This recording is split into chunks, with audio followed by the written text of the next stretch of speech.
How do you usually structure campaigns when a brand has 4 to 5 winning products, each with its own target audience? Yeah, maybe I'll put them. So I'm actually going through this right now.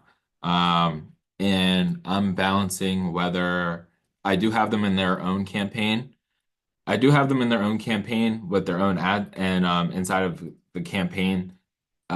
Whether if they're testing, then I have the couple different ad sets in there. My idea is to go to one ad set inside that campaign with all the winning ads inside the one ad set, ABO. Also, um, I'm also managing an ad account where the average order value is the same, the audiences are relatively the same, but the product is different, and we just have all of them in one ad set. Like it's not really like super organized, but the budget is set at $300 daily.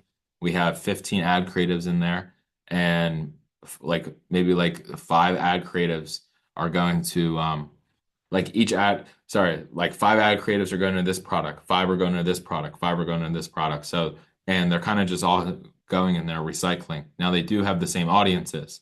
So if your audiences are different, that's why I set it up to a different campaign. Yeah, that's why I set it up to a different campaign. So, like in the first example, I'm saying I have 3 different campaigns, and I have the females.